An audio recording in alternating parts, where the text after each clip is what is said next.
Setelah perang Uhud tadi, untuk pertemuan yang lalu kita sudah bahas tentang perang Amrul Asad. Ya, Amrul Asad itu ketika kaum muslimin menyongsong atau menjemput orang-orang musyrikin kalau mau balik kami hadapi, walaupun sudah berdarah-darah ini Pak. Ya, padahal baru 2 hari, 3 hari setelah perang Uhud disuruh Allah berangkat, disuruh Allah berangkat mereka ya ke Amrul Asad. Ketika itu orang-orang musyrikin mau balik ke Madinah. Ya, ngapain kita pulang? Kan belum menang kali kan kita. Muhammad masih ada. Sahabat-sahabat yang kibar sahabat yang utama masih ada. Ya. Jadi kita ini belum menang. Mau balik orang itu. Oleh Rasulullah SAW disuruh berangkat di Amrul Asad. Ya. Dalam keadaan luka-luka parah pun berangkat. Akhirnya Bapak Ibu, Allah Subhanahu Wa Taala meniupkan rasa takut kepada orang-orang kafir Quraisy. Gak jadi orang tua. Masih nantang orang tua, masih gingging merubah orang tua. Pulanglah kita, pulang orang. Akhirnya kekalahan perang Uhud ini tertutupi oleh Amrul Asad tadi, yang lokasinya tidak terlalu jauh dari Madinah, ya ke arah Makkah. Kemudian Bapak yang dirahmati Allah, ada peristiwa lagi, satu lagi, yaitu kabilah-kabilah Arab ini Bapak Ibu, ketika mengetahui bahwa Nabi Muhammad SAW dan para sahabat ini kalah dalam perang Uhud, mereka meyakini bahwa Nabi Muhammad dan para sahabat ini sudah lemah. Kalau sudah lemah kan, kalau diperangi kalah kan banyak nanti dapat ghanimah, dapat harta rampasan perang. Makanya ada berbagai kabilah ini berniat untuk menyerang Madinah. Di antaranya Bapak Ibu yang dirahmati Allah, ada Bani Asad, ada salah satu kabilah Bani Asad. Jadi ibaratnya Bapak Ibu, itulah miniatur negara-negara di Arab yang dipimpin oleh kabilah-kabilah. Jadi ketika kaum muslimin kalah, jadi ada kabilah Bani Asad. Waktu itu pimpinan namanya Khuwailid, ya, Tulaiha ibn Khuwailid al-Usti. Tulaiha ibn Khuwailid al-Usti. Jadi Tulaiha ini pimpinan perangnya, ya, dari Bani Asad mau menyerang Madinah. Sudah disiapkan itu pasukan oleh Rasulullah SAW. Bapak Ibu jamaah sekalian, dikirimlah 150 orang pasukan untuk menyerang kabilah itu. Jadi kalau kita mau bertahan harus menyerang. Itu ada pepatah itu, khairul difa'i al-hujum. Sebaik-baik pertahanan itu menyerang. Maka Rasulullah mengutus 150 orang pasukan di bawah kepemimpinan Abu Salamah. Abu Salamah ini ikut perang Uhud juga. Baru sebulan, luka-luka juga, Pak. Diutus untuk berperang melawan Bani Asad yang dipimpin oleh Tulaiha ibn Khuwailid al-Usti. Ketika itu Bapak Ibu mendengar kaum muslimin datang, langsung ujar kacir Bani Asad. Dapat ghanimah. Ya. Tapi Bapak Ibu yang dirahmati Allah, dalam perjalanan pulang setelah menang dapat ghanimah, Abu Salamah ini masih tersisa, ya, luka-luka Uhud itu, dan akhirnya syahid Abu Salamah. Yang di kemudiannya Bapak Ibu, istrinya itu yang dinikahi oleh Rasulullah SAW. Nah, karena sebagai penghargaan ya, kepada Abu Salamah, dinikahi istri oleh Rasulullah SAW, yang menjadi ummul mukminin, di antara ibu orang-orang beriman. Kemudian di antara peristiwa yang lain Bapak Ibu dirahmati Allah, ada namanya dari suku Hudain. Suku Hudain ini dekat dari Mekah. Ya. Pemimpinnya ketika itu Bapak Ibu dirahmati Allah namanya Khalid ibn Sufyan al-Hudali. Khalid ibn Sufyan al-Hudali. Maka Rasulullah Bapak Ibu tak mengirim utusan karena dia dekat Arafah sana. Kalau di Mekah dekat Arafah itu dia tempatnya suku Hudain, suku Hudain. Apa yang bermasalah? Yang bermasalah Bapak Ibu mengutus Abdullah bin Unais, salah seorang sahabat. Ya. Abdullah bin Unais ini. Terus, aku utus engkau kepada kabilah Hudain, bunuh pimpinan. Kata Abdullah bin Unais, aku akan kenal sama pimpinannya. Gimana mau dibunuh? Mukanya tuh nggak tenang. Kata Abdullah bin Unais, ya udah pergi aja. Nanti kau tengok nanti di sana Siapa yang ketika kau lihat wajahnya yang paling menakutkanmu, itu dia tadi. Coba bayangkan Pak, disuruh datang penuh orang, kalau kita tengok dia takut kita. Abdullah bin Unais berpikirnya, selama ini aku tengok orang tak pernah ada rasa takut. Wah, dia luar biasa nih Pak. Abdullah bin Unais ini bukan kaleng-kaleng, betul lah dia. Selama ini tengok siapa pun tak pernah ada rasa takut. Mau Umar, mau siapapun tak takut dia. Kan gitu. Jadi tiba-tiba ketemu Rasulullah itu pula yang terjadi. Aku jalan ya, kalau dia bawa pedang, dirondokkannya pedang. Bayangkan Bapak Ibu jalan dari Madinah ke Arafah sana, dekat Mekah. Jalannya bulat.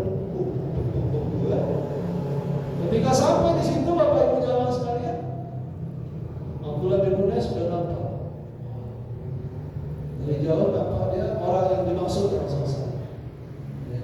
Dan dia memang punya niat mau menghimpun pasukan untuk menyerang Madinah. Tengok dari jauh dia orangnya. Kenapa? Karena memang ketika aku lihat, kata Abdullah bin Unais, memang merinding. Bapak lah, mungkin Bapak udah pulang itu Pak. Nengok ajarilah pulang apa? Dia enggak. Supaya dinampak dia Pak, langsung ke sana. Jumpa orang dulu, mau ngapain? Aku dari suku Khuza'ah, suku Khuza'ah. Mau ngapain? Aku dengar kabilah kalian akan menyerang Madinah. Maksudku aku mau bawa suku Khuza'ah ikut bantu mereka. Namanya juga apa? Namanya juga perang Pak, penuh dengan tipu daya. Ya kan? Yang boleh menipu itu Bapak Ibu, saya ada rumusan-rumusan boleh menipu. Ya. Menipu yang dibolehkan. Tapi tidak boleh saya sampaikan semua, nanti Bapak-bapak payah nanti. Ya kan? Jadi kalau salah-salah praktek bisa sesat. Di antaranya ini perang. Ya kan? Jadi Unais, Abdullah bin Unais ini Bapak Ibu tahu betul. Jadi kalau kita mau perang itu harus tahu keadaan. Ketika menyebutkan Khuza'ah, ada salah satu suku dekat Madinah namanya suku Khuza'ah. Itu orang suku Khuza'ah, memang dia pakai kha. Kha itu Khuza'ah. Tapi orang Khuza'ahnya sendiri menyebutkan dirinya tak pakai kha, pakai ghain. Khuza'ah. Kan beda kha sama ghain. Kalau Ustaz ahli qiraat tahu betul kha dan ghain. Jadi kalau suku Khuza'ahnya menyebutkan dirinya Khuza'ah, ghain. Jadi jangan silap dia. Ketika dia sampaikan kepada ketua kabilah dari mana? Dari suku Khuza'ah pakai ghain, betul tak kira? Tapi kalau salah sebut itu Abdullah bin Unais dipakai kha, itu kau orang suku Khuza'ah pakai kha, ghain, gitu kan? Nah itu loh. Yakin ketua kabilah ni. Mau bantu aku, sini. Supaya itu tadi di kabilah. Selesai. Enggak buang-buang waktu habis sholat belum. Belum kemana? Jadi Bapak Ibu yang dirahmati Allah, misi cuma itu aja diperintahkan Rasulullah. Itu aja yang dibuatnya. Kalau kita kan enggak, udah kebunuh, ada cuma nanti harta-harta, kan gitu kan Pak? Enggak mau itu Allah. Suruhnya bunuh kepala kabilah, itu aja melakukannya. Habis itu pulang. Sampai jumpa sama Rasulullah SAW. Aflah Unais, Aflah Abdullah bin Unais. Nampaknya berhasil tuh. Mana? Sudah dibunuh? Sudah Pak. Wah, berhasil misi Abdullah bin Unais. Kemudian Abdullah bin Unais ini dikasih tongkat oleh Rasulullah. Sampai di luar tongkat tadi kan tanya sahabat. Sahabat ini Bapak Ibu, kalau ada sahabat lain dikasih anugerah seperti ini Pak, ya mau juga tongkat. Jadi Pak tanya kenapa mau tongkat? Tahu aku dikasih tongkat tapi nggak ditanya ya tongkat itu apa? Balik lagi dia orang semua tahu apa tongkatnya? Apa namanya? Ya, nanti insya Allah menjadi bekal beliau di mahsyar kata Rasulullah. Ya betul. Itu senantiasa dibawa bersama pedangnya atau tongkat itu sampai wafatnya Abdullah bin Unais pun itu bersama tongkat yang diberi baginda Rasulullah Sallallahu Alaihi Wasallam. Jadi Bapak Ibu jangan drama apa itu ya, peristiwa yang kedua. Yang ketiga, Bapak Ibu yang dirahmati Allah, peristiwa ini gak usah cerita perang dulu Pak ya, perang-perang aja kita pendidikan. Jadi Rasulullah mendapati berita ya, bahwa salah seorang sahabiat, ya, sahabiat namanya Ummu Habibah binti Abi Sufyan, ya, anaknya Abu Sufyan. Ummu Habibah ini muslimah, sahabat perempuan. Ya. Beliau hijrah ke Habasyah. Ya. Sampai di Habasyah, suaminya Abdullah bin Jahsh wafat. Ya, wafatnya kontroversi, ada yang mengatakan murtad, ada yang mengatakan tidak murtad. Ya. Jadi ada riwayat. Jadi Bapak Ibu yang dirahmati Allah Subhanahu wa taala, Ummu Habibah ini wafat suaminya. Maka Rasulullah SAW mengutus salah seorang sahabat namanya Amru bin Umayyah Ad-Dumri. Amru bin Umayyah Ad-Dumri diutus mana ke Habasyah. Ngapain? Untuk meminang Ummu Habibah menjadi istri Rasulullah SAW. Kenapa Rasulullah meminang Ummu Habibah? Pertama, ketaatannya kepada Allah. Dan Bapak Ibu ingat ya, kalau saya bilang meminang, menikah, itu bukan keinginan Rasul, itu perintah Allah. Jangan boleh ada ibu-ibu marah sama saya. Dosanya cinta kawin Rasul aja kata di bahasa. Bukan dong. Kalau kita menikah itu perintah Allah. Rasul itu menikah lagi itu Pak. Ya udah setelah wafat Khadijah baru banyak menikah dengan yang lain. Ya. Ada bapak kalau mau nikah lagi, ya ikut Rasulullah SAW. Itu tunggu istri pertama meninggal dulu. Karena Rasul nggak nikah sebelum istri pertama meninggal kan gitu. Itu Bu, aman Bu ya. Kadang-kadang sensitif ini nanti setelah cerita kawin aja dia. Jadi Rasul itu kalau mau menikah itu perintah Allah, bukan dia itu. Bukan beliau yang ingin menikah banyak istri. Kalau Rasul ingin punya banyak istri, mestinya waktu muda banyak istri. Ini menikah itu Bapak Ibu yang dirahmati Allah, sudah umur 50 tahun baru Rasul menikah dengan yang lain, menikah dengan istri-istri yang lain. Sebelumnya cuma satu, Siti Khadijah. Kalau ibarat apa namanya, ibarat lagu wali, ada lagu wali kan Pak? Apa lagu wali? Jodi, jomblo yang paling setia. Itu masalah. Ketika wafat Siti Khadijah itu memang betul-betul cuma satu di situ. Ketika sudah nikah, sudah meninggal, Siti Khadijah baru menikah dengan yang lain, dan itu atas perintah Allah. Kan gitu ya? Karena istri-istri Rasul ini nantinya akan menjadi istri Rasul di surga. Jadi dilamarlah Ummu Habibah untuk Rasulullah. Yang melamarnya itu Amru bin Umayyah. Langsung Bapak Ibu dilamar, kemudian dibikin akad nikahnya di depan Raja Najasyi. Ketika itu Raja Najasyi sudah masuk Islam, cuma dia menyembunyikan Islamnya. Nah ketika itu Bapak Ibu ada namanya Amru bin As, salah seorang sahabat sebetulnya. Tapi ketika itu Amru bin As masih musyrik, belum Islam.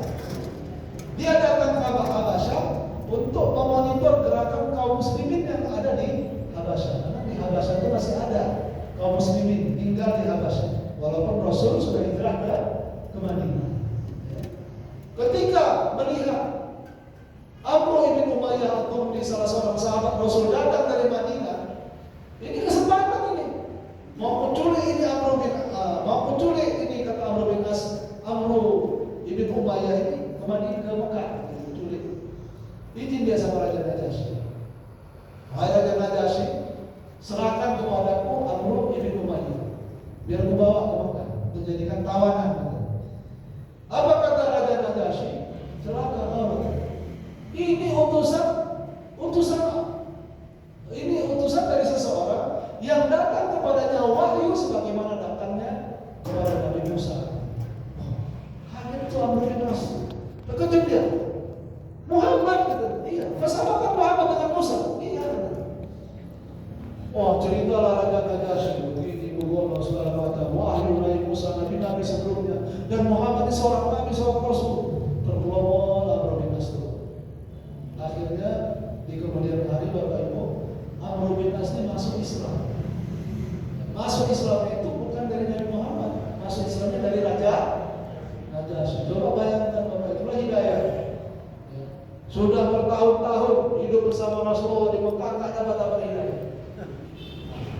Giliran jumpa sama Raja Najasyi, diyakinkan dapat hidayah dari Islam, lebih bebas. Itulah luar biasa hidayah itu. Jadi jangan sepele sama orang-orang yang tentang Allah bisa jadi nanti dapat hidayah. Bukan maksudnya dapat istri dengan hidayah, bukan. Hidayah ini petunjuk dari Allah Subhanahu wa Ta'ala. Karena hidayah. Dan jangan bangga kita taat, ya, kemudian Islam Muslim seolah taat, nanti di akhir hayat tergoda dan akhirnya. Jadi ada juga itu sahabat yang kemudian murtad. Ada juga beberapa sahabat yang akhirnya murtad. Saya pernah cerita ada 3 orang duduk 3 orang ini. Duduk 3 orang ini. Di antara yang 3 ini ada Abu Hurairah. Ada Abu Hurairah. Kemudian kata Rasulullah, nanti di antara 3 ini ada satu, kata Rasulullah, ada satu di antara 3 ini yang dia kekal di kerana neraka. Jadi 3 orang Pak duduk-duduk kata Rasulullah, ada satu di antara kalian bertiga yang kekal di kerana neraka. Artinya kekal enggak bisa dicabut di neraka, macam gigi ini enggak dicabut ya. Nah seperti itulah nanti. Bisa dicabut dari neraka, kekal di neraka. Abu Hurairah bilang dia ada di antara yang 3 tadi. Ku tengok layar, satu wafat. Ku tengok wafatnya baik juga itu. Tinggal aku berdua. Saya lupa namanya satu lagi Pak. Tinggal berdua. Yang satu baik, wafat dua.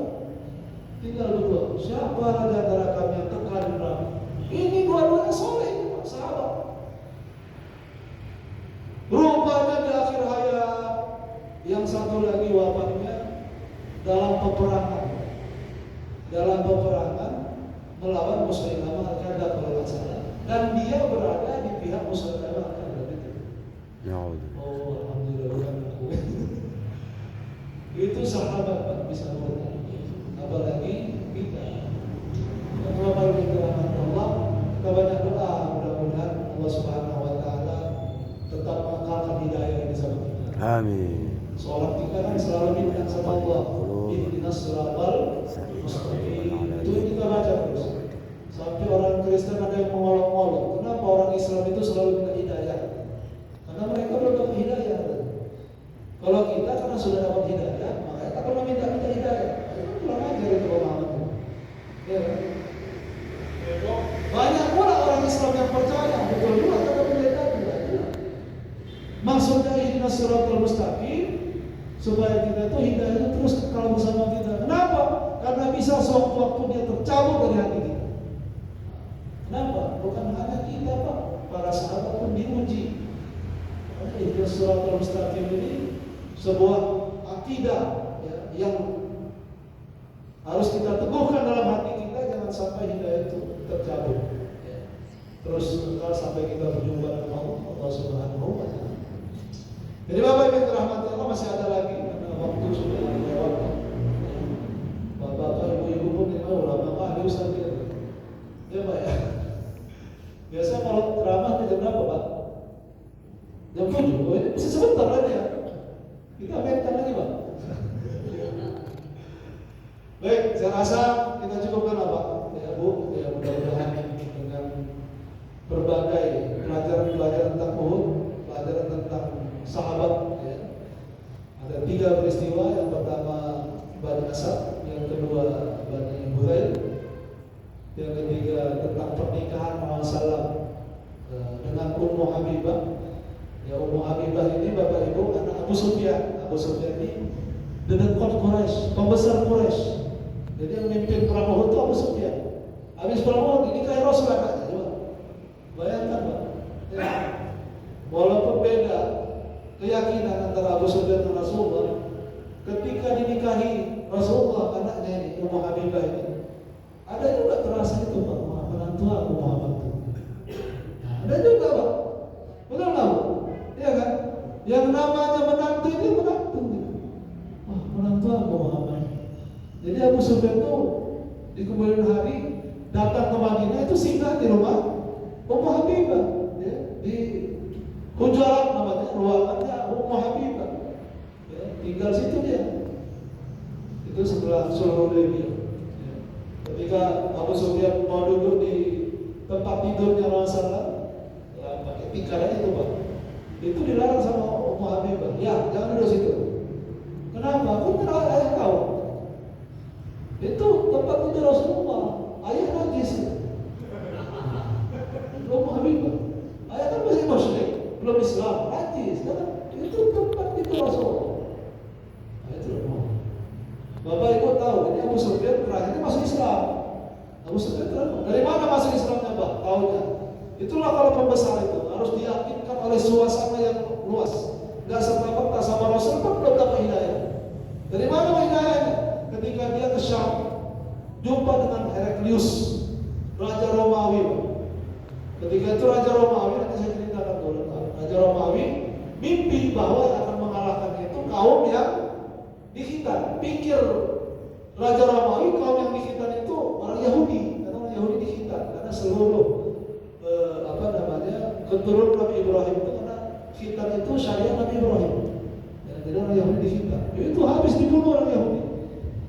Bunuh orang Yahudi, dibunuh orang Yahudi. Kenapa? Karena pasti tengok dikhitan, bunuh. Ya kan? Rupanya ada kejadian di pasar, kemudian ngambil barang orang atau perselisih, ditelanjangi orang Mekah, orang Arab, ditelanjangi di Syam. Ditengok rupanya ada hitamnya, bukan Yahudi, bingung. Ada raja, nggak Yahudi tapi dihitan. Berarti bukan Yahudi ini, yang akan menghancurkan kerajaan ini. Panggil. Dari mana? Dari Mekah. Panggil semua orang Mekah yang ada di sini, bawa. Di antaranya ada Abu Sufyan. Kata Heraklius, mana di antara kalian yang paling kalian anggap pembesar? Semua nunjuk Abu Sufyan. Sini, ayo depan. Kau bertanya jawab. Kalau jawabannya bohong, nipu, dusta, boleh bilang, biar hukum kalian. Udah ketakutan nih Pak. Iya kan? Ditanya, ada rupanya di tempat kalian. Ini Heraklius ini ulama Nasrani Pak. Ada di antara tempat kalian itu namanya Muhammad, ada. Apa yang dia bawa? Dia ngaku Nabi, menyembahnya satu Tuhan Allah, la ilaha illallah. Banyak nggak pengikutnya? Waktu dulu mesti sedikit payah orang-orang ikut dia. Kenapa? Orang ikut dia susah. Wah, segala macam. Sampai akhirnya disingkat cerita, demi Allah, kata Heraklius, kekuasaannya nanti ini sampai tempat singgah sana Nabi, kata Heraklius. Kekuasaan Muhammad itu nanti akan menguasai tempat berpijak dan duduk aku di sini. Nah, betul. Kekuasaan Rasulullah sampai ke sana. Di situlah Abu Sufyan, wah, Muhammad. Kalau tadi Amr bin As dari Raja Najasyi, Abu Sufyan dari Raja Romawi. Itu ada misalnya harus masuk Islam juga nampaknya. Nah, gitulah kira-kira Pak Hidayah. Jadi Bapak yang dirahmati Allah, kita cerita tentang kisah Nabi Muhammad SAW, cerita tentang hidayah, menguatkan kita tentang nilai-nilai perjuangan dan nilai-nilai kesungguhan dalam menjalankan Islam, dan nilai-nilai bahwa Islam itu terbuka, bukan Islam itu tertutup, bukan eksklusif tapi inklusif. Contohnya Bapak Ibu, Islam itu bisa hidup bersama orang Yahudi, bisa hidup sama orang musyrik, bisa hidup sama orang Nasrani. Jadi bukan Islam itu nggak bisa hidup sama siapa-siapa. Dan kita berpikir kalau kita Islam itu semua selisihnya harus masuk Islam. Itu salah. Karena Rasul menyampaikan dan mengajarkan Islam itu tidak seperti itu. Ta'ala ila kalimatin sawa. Ayo kita hidup sama-sama. Gitu kan? Kemudian sama orang Yahudi bikin perjanjian piagam Madinah. Kita saling melindungi, saling membesarkan. Artinya apa? Kaum muslimin siap hidup berdampingan dengan orang Yahudi. Tapi di akhirnya Yahudi semua di Madinah diusir. Kenapa? Diusir karena mereka tidak komitmen dengan kesepakatan. Bapak Ibu dirahmati Allah, ini yang disampaikan. Terima kasih atas segala perhatian dan mohon maaf atas segala kekurangan. Assalamualaikum warahmatullahi wabarakatuh.